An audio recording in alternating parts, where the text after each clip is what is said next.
Most of us earn a living doing a pretty normal job, but some people earn money in the strangest ways, like doing something with food that you're always told not to when you're a little kid. Be warned, you might feel pretty sick when you see it. If this is your first time visiting our channel, don't forget to subscribe and please give this video a big thumbs up. Today, we're sharing 10 strange things people actually do for money.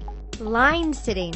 Does the thought of waiting in line make you break out in a cold sweat? Well, you're not alone. People hate waiting in line so much that a whole new industry has come into existence. Professional line sitters get paid to wait so that you don't have to. Do you want the latest Apple product, but don't want to sit outside the store for hours beforehand? Just hire a pro and they'll do the waiting for you. The service started out being advertised on Craigslist and odd job site TaskRabbit, but now there are actual companies that offer line sitting services. Whether you're desperate to get a table at the coolest restaurant on the block, or you want tickets to a popular sports match or music concert, simply pay a line sitter to get in line and wait it out for you. Professional line sitters can earn hundreds of dollars a day, especially if they have to camp out overnight. This line of work suits those with a lot of time on their hands and a lot of patience too. If you love reading or playing video games, you could easily do those things on the job. It's just not so much fun when it's raining. Wearing t-shirts. Just wearing clothes doesn't seem like a viable career unless you're a model, right? Wrong. A guy called Jason managed to make wearing t-shirts a lucrative career for himself and many others too. So how did he do this? Jason Zook, who was previously known as Jason Sadler, JasonHeadset.com, and Jason Surfrap, founded the company I Wear Your Shirt. It was 2008 and the recession had hit hard. While many people were losing their jobs and struggling to make money, Jason came up with a genius idea. He realized he could get paid to wear t-shirts with company logos on them. Over the course of just a few years, he generated over $1 million in revenue. I Wear Your Shirt, or IWYS, started on January 1st, 2009, and ran until May 6, 2013. During those 5 years, IWYS worked with more than 1,600 businesses. These ranged from Fortune 500s and service companies to authors and nonprofit organizations. Jason assembled a team of shirt wearers, and together they created more than 3,000 videos and took more than 12,000 photos. Jason decided to share the story behind his success in a tell-all book titled Creativity for Sale. It's definitely one of those wish I'd thought of that ideas.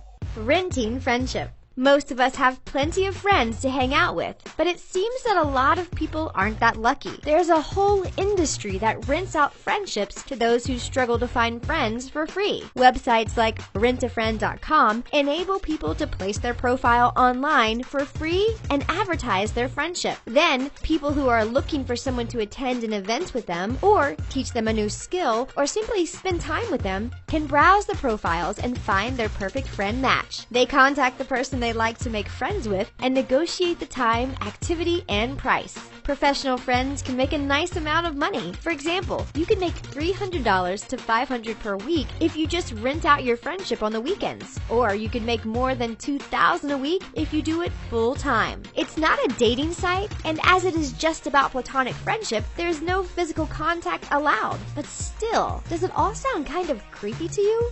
Removing lice. If you or your child has ever had head lice, you'll know what a horrible task it is to remove them. But you don't have to deal with it yourself if you'd rather not. Believe it or not, there are professional lice remover technicians who will do it for you. These lice doctors go to people's homes and remove the lice from their clients' heads. They don't need any fancy chemicals either, as all they use is olive oil. The visits typically last anything from 2.5 hours to 5 hours, or even more if treating a whole family. Anyone who's ever had to pick out nits from their hair will know just what an arduous task it is, so it makes sense that someone could make money from offering such a service. Companies like Lice Doctors have treated thousands of customers over the years and do home visits 7 days a week. They even have a board-certified medical director and have lice eradication experts on their team. So, if you're a dab hand with a nit comb and don't get squeamish looking for lice, you could well have a new career opportunity ahead of you.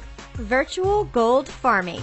Serious gamers will stop at nothing to get advantages in the virtual world. That includes paying somebody else to do the hard work for them. So that means there are gold farmers out there whose job it is to hunt out in-game advantages. They might be tasked with finding a virtual magic sword or increasing the avatar's skill level. Yes, these people make money out of playing video games all day long. But although that sounds like a dream job for many, it's not necessarily as good as it sounds. Employees at these internet-based companies in China work 10-hour shifts and might only have one free day a month working in a factory. And while the companies make millions selling advantages to World of Warcraft players, their employees don't make much in comparison. A typical salary is around $100 to $150 per month, which can work out to be as little as 40 cents per hour. At least they do get food and a place to live, as well as graduates who work as customer service operators can earn double that amount.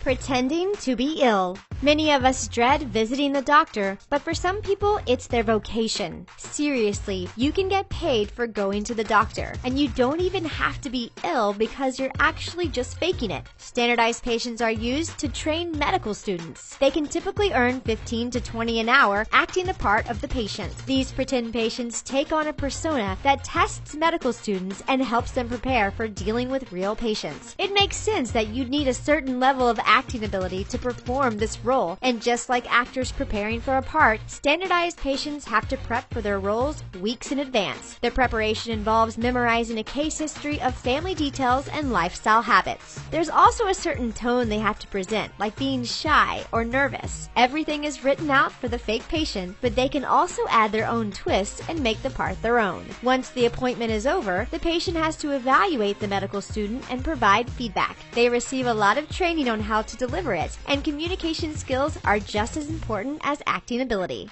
Milking snakes. It's not every day that you get to handle dangerous animals, unless you're a snake milker, that is. A snake what? A snake milker. They collect venom from poisonous snakes. When you milk a snake, you focus on the fangs, rather than squeezing udders like you would when you milk a cow. To capture venom from a snake, you get the snake to open its mouth and place a cup under its upper jaw to catch the venom it shoots from its fangs. It sounds like a seriously dangerous job, so it's not surprising that the financial benefits are great. Just 1 gram of venom from a coral snake can be worth up to $1,000. Venom is valuable because it is used in medical research for the treatment of blood clots, heart disease, osteoporosis, and strokes. And of course, it's used to make anti-venom to counteract the potentially deadly effects of snake bites. But although 1 gram doesn't sound like much, you'd actually need 300 to 400 extractions to get that amount from a coral snake. That sure is a lot of snake milking.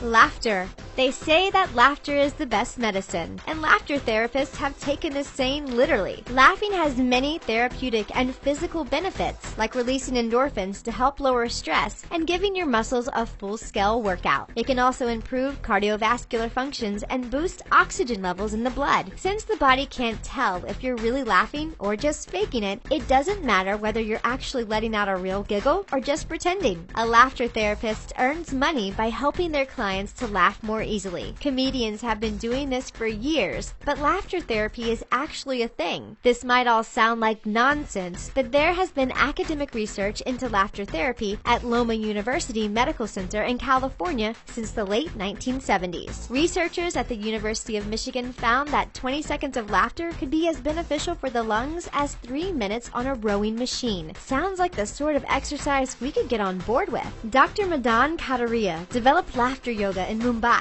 and set up First Laughter Club in 1995 with literally thousands following worldwide. Where do we sign up?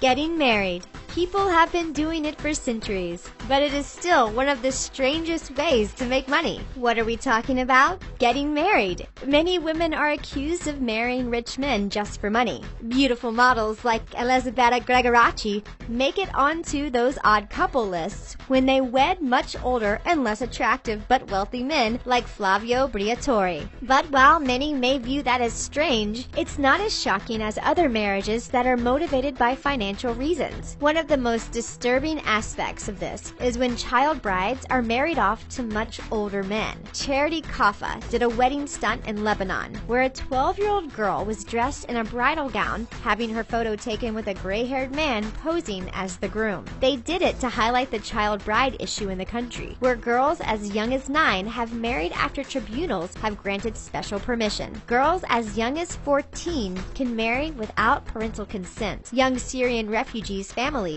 have married them off in the hope it will give them a better life, but also because they can't afford to feed them. Competitive eating. We're all taught that we should only eat in moderation, and we should certainly never stuff our mouths full of food, but competitive eaters forget all about that as they pile huge amounts of food into their faces. And they can make a serious amount of money from doing so. Professional eating competitors consider it a sport and train for eating contests with the same seriousness as any pro sports person. It's no wonder, given that many of the contests have 5-figure prize money up for grabs. Yes, you can really eat your way to a fortune. The Major League Eating Organization oversees all professional eating contests. There's even a governing body, the International Federation of Competitive Eating. Of the 80 MLE events held each year, Nathan's famous 4th of July International Hot Dog Eating Contest is one of the best known as it's broadcast on TV. Well-known stars in the sport include Joey Chestnut, whose net worth in 2016 was estimated to be $800,000. He earns around $200,000 a year from sponsorships, prize money, and public appearances. He is ranked the #1 competitive eater, followed by Matt Stoney, who also earns 6 figures each year from competitive eating. Who knew eating a lot of food very quickly could be so lucrative? Pass the hot dogs. Check out our friends at The Things who make interesting feel-good videos about lifestyle, pop culture, and everything viral that is sure to keep you entertained. What is the strangest thing you've ever done for money? Let us know in the comments and give our video a big thumbs up.